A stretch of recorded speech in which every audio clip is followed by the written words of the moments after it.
I wanted to make this video to talk to you about getting melody into your ukulele playing using fingerpicking styles. Fingerpicking can be used for a whole bunch of different things. It can just be like another strum where you use it as the backdrop of a song. But one of the big advantages that it gives us is it can bring melody in, that is the part of the tune that you hear as the sung or vocal part or lead instrument part, to an instrument that otherwise often gets played mostly just in the rhythm section, where we'd just be strumming. The song that I came in with was an old-time Appalachian tune called Bile, Cabbage down, and that's what I'm going to be using to demonstrate the technique that I'm going to get you started on today. So just to give you a sense of how much this fingerpicking is doing for the tune, I'm just going to play you one time through what the chords would sound like without me picking. So here are the chords, no picking.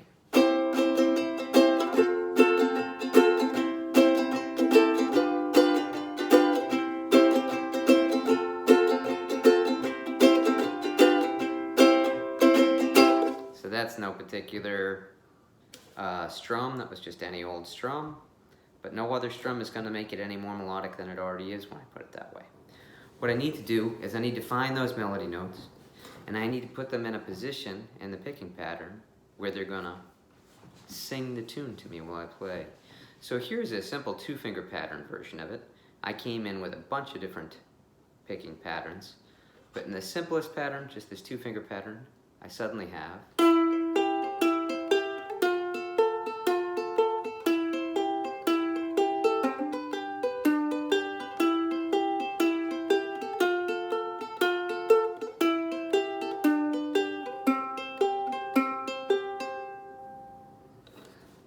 Alright, and that is singing the melody of the tune. Bile them cabbage down, down, bake them hotcakes brown, brown. Only song that I can sing is bile them cabbage down. Now if I set you up with this picking pattern first, before we do anything further, you'd have something like this. You can kind of see from this angle where my thumb is situated and where my fingers are situated. Now one thing that you definitely want to do is you want to get your wrist up kind of high, and it's best if you have either your pinky or your pinky and your ring finger anchored to the instrument. I typically play just with my pinky anchored, and my fingers are angled slightly backward, even though it's angled, anchored rather. It's angled slightly backward, so you can kind of see that I would have a pretty good angle at getting at the strings. Why do I want to angle my wrist now?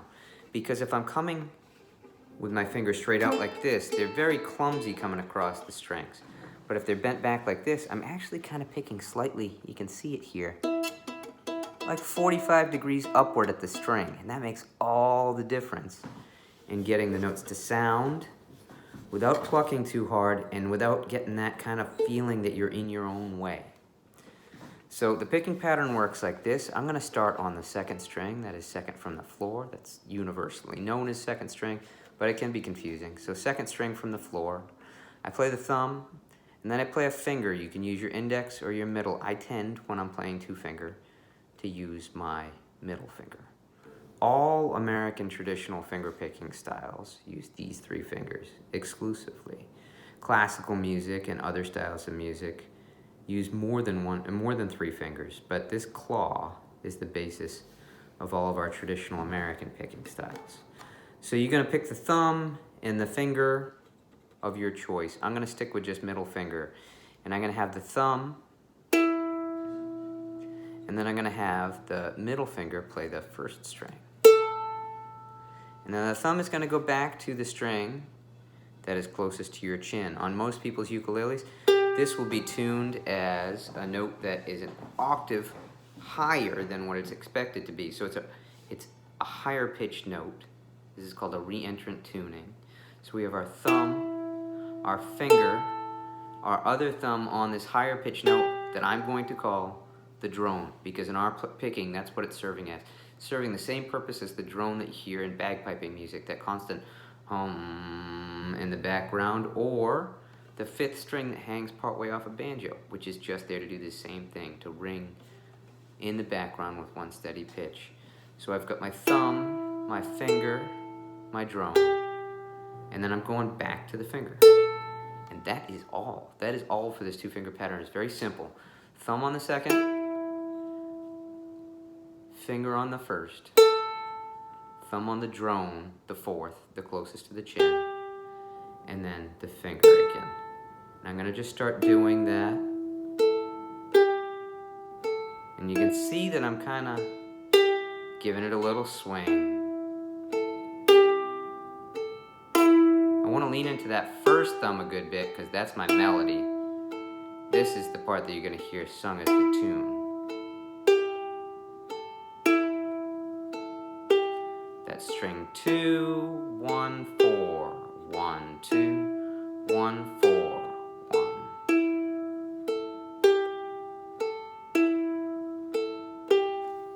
Let's put down a chord. On a ukulele, there's not too much to that. I'm going to go ahead and grab a C chord. And I'm going to play that same exact pattern on those same exact strings.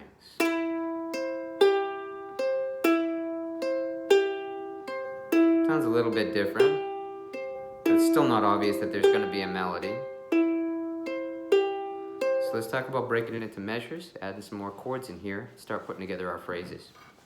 So, one time through this is counting 1 and 2 and is half a measure. So I got to get 2 of them, 2 of the full pattern to get a full measure. 1 and 2 and 3 and 4 and. And on the C chord, the same exact thing. 1 and 2 and 3 and 4 and. 2 times through the pattern equals 1 measure. So, without further ado, let's go right into this. The only thing that is ever going to change is the string that the thumb lands on the initial hit. The finger on the outside, always going to be there. Thumb on the drone, always going to be there. Last finger, always going to be there. The first hit is going to change strings. Very rarely in this song, but it does change strings. So here goes nothing. You ready? We take our C chord. We're going to play 1 full measure of it. So remember, that's 2 times through the pattern. I start on the thumb, and I'm going to go through 1 and 2 and 3 and 4 and. Now I'm done with the C chord. The next bit is going to be the F chord. Just go ahead and make an F chord. Same strings. Set yourself up on the second string, and we'll go 1 and 2 and 3 and 4 and. This being a video, you might want to pause it and just kind of go through the pattern with the different chords, but ultimately we want to get the transition so that the C to the F is seamless. 1 measure of C, 1 measure of F. And that is a phrase. All of our music is made up in phrases. You want to think of this tune as almost being like a little paragraph, right? So we have a first phrase, which is like a sentence. Second phrase, which is going to be related. And then the third phrase, which in this case, and many cases, is identical to the first phrase. And then a tag phrase. We'll talk about that tag phrase when we get to it. But anyhow, here is phrase 1 again. That's 2 measures C, 2 measures F, with our picking pattern always starting on the second string. Here it is, so you can see the picking. 1, 2, here we go. C, 3 and 4, and switch to F, 2, 3, 4. And you got phrase 1. Phrase 2 also starts on C. Same picking pattern. Also the second string. But phrase 2 is going to go to your choice of G or G7. A lot of times I pick G7. It really does not matter. That's a story for another video, not this one. So go ahead and take what you're most comfortable with, G or G7, but you're going to have to pick on the third string now. Because when we get to the G, the melody note has moved down low enough in pitch that we need a lower string. The note that you're going to need for the melody is already built into your chord, which is pretty awesome and convenient. So you just move your finger over to the third string. Remember, the middle finger stays the same, the thumb stays the same. So I'm going to play third string, and then all the other stuff the same. And to make it a full measure, I got to do it twice. So here's the G as a full measure. That's twice through the pattern using the third string.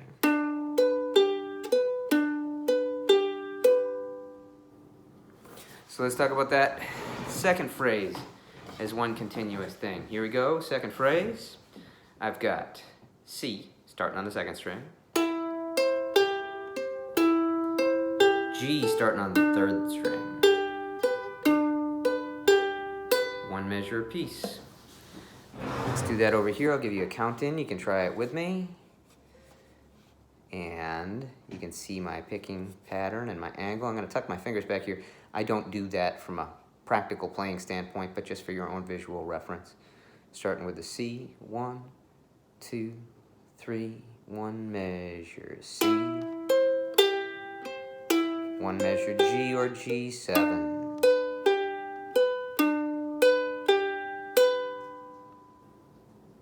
Cool, you got it. So this is the part where if we were playing something that had like a lot of complicated phrases, we might start forgetting what happened in the phrase that we had done previously. But fortunately for you, this song, like I said before, has the exact same third phrase as it had first phrase. So we get a chance now to review that first phrase. Remembering now that the first phrase went C to F, 1 measure apiece, both chords, with a thumb anchored to the second string. So here it is. I'm going to come up close where you can see it again. It's going to go C to F. I'll play it one time, then I'll count you in. You can play it with me. Here's that C. And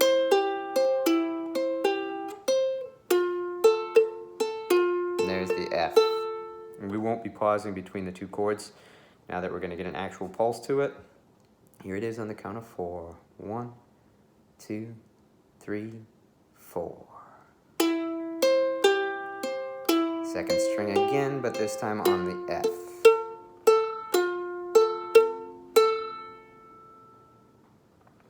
All right, so we have 3 phrases, all kind of related to each other, right? And it's making sense, and it's all rational. You've got a picking pattern. It might be a little bit overwhelming to try to accomplish it all right now if you're just finger picking for the very first time, but it seems doable, right? And all of the phrases do the musical version of basically rhyming, if you want to think about it that way. You have a first phrase, a second phrase that's so similar that we could call it a musical rhyme, and then a third phrase that comes back to the initial first phrase, which it's not really rhyming with itself, but it has that same continuity of sound. Here's our 3 phrases now.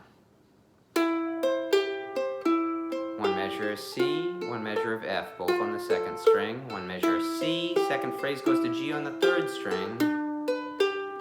Third phrase, same as the first. Measure C starting on the second string. Measure F starting on the second string. Which brings us to the tag phrase. Tag phrases are always a bit of a problem. And the reason why is tag phrase has a different job than the other phrases in the song do. Your first, second, and third phrase's job was to be the hook, the melody, the thing that you remember, the thing that stands out. It is the thing that you're going to be humming back in your head. It's the thing that will make this song stay with you. But the tag phrase's job is completely different. Tag phrase's job is to make sure that the song is finished when we're finished. Because if we just keep chugging along with melody that sounds really good like this, we never actually feel done. And that feeling of completion is really important. Even if we have a song that doesn't feel completed at the end, we need to be doing that in a way that we really made it an obvious choice not to have resolved, not to have gone home, not to have followed the gravitational pull back to the place where people expect it to go. That's a choice. So this song is going to go back home really, really neatly, really, really cleanly, in what's even known as a perfect cadence. That's how well it's going to do it. But it's more complicated than the others. We're going to have half a measure of C. So remember, 1 measure was twice through the pattern. We're only going once through the pattern. We start on the second string. And then we're going to go to the G or G7 chord, same string that we picked on G before. That's the third string, and only once through the pattern because this is also a half bar. And then we go back to the C chord, and this time we're picking on the third string. That's new for the C chord. Watch out. This is our resolution note. When you hear it, you're going to go, oh yeah, there's the gravitational pull. There's that sense of home. So we're going to hit this one, and this is a full measure, so twice through the pattern. And you can hear that resolution there, right? So here's the whole phrase. That's one measure C, half measure C rather, half measure G7, full measure C. And I'm going to get where my angle is really good for you. I'm going to give you a chance to play it with me. I'm going to count 4 on it. And this time there'll be no pause between the chord switches. We're going to play the full 4th phrase. 4th phrase goes 1, 2, 3, half bar C, half bar G on 3, full bar G, C on 3. All right, so I just proved that I'm not as good at talking while I'm playing as I could be. But you get the idea of the phrase. So here are our 4 phrases. Phrase 1 went C to F, using only the 2nd string, full bars apiece. Phrase 2 went C to G. And G was where we first visited the 3rd string. 3rd phrase is exactly the same as phrase 1.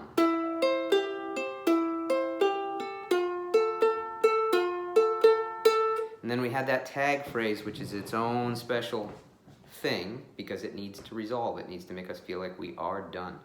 And that one's going to go half bar C, half bar G, full bar C, and that's on the 3rd string. Let's play it in call and response. So here's how this is going to happen. I play a phrase, you play the phrase. I play a phrase, you play the phrase. And if I keep good time, it should happen that as soon as I finish, you start. As soon as you finish, I start. And it'll sound musical. So let's get musical. Here we go. You can follow my hands. Try to keep in time with me. I might obnoxiously stomp the floor so that we can both hear the time with it. And here it comes. 1, 2, 3, me.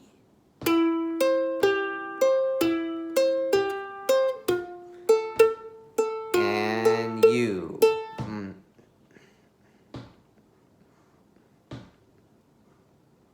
Phrase 2 is me. Going to G. And you.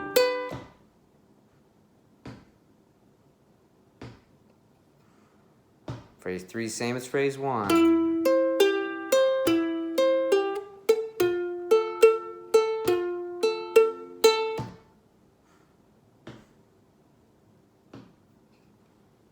And our tag phrase comes in with half bar C, half bar G, full bar C on string 3.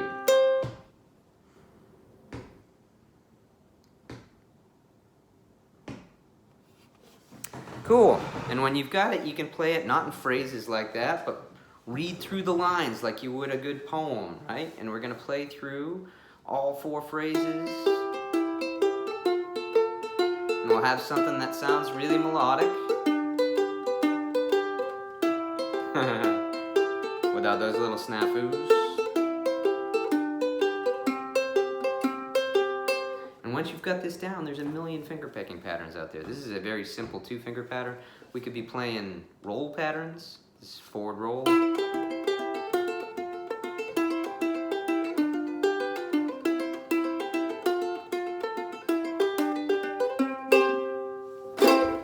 Or a number of other different things. And I would love to show you your way through those things. This video is made for your enjoyment and for your fun and for your personal edification, but also to let you know that this is what I do, and there's a lot of things that I can help you learn how to do. And I would be happy to teach you other finger picking patterns, strumming patterns, how to put melody into your chords without even having to finger pick. Claw hammer style ukulele, jazz chords, any number of other options on the ukulele. I teach individual lessons, and I also have a pile of group lessons that are taken off this coming week, and a couple of them are ukulele classes. So it's an inexpensive little instrument, a great way to get started, and a lot of us have time on our hands right now. If you are in a position to join us and would like to do so, I would love to hear from you. And I hope you enjoyed the video, and if nothing else, if you're already playing ukulele and you watched this video, I hope you got a tune that you didn't know how to play before. with some cool picking to it. Thank you.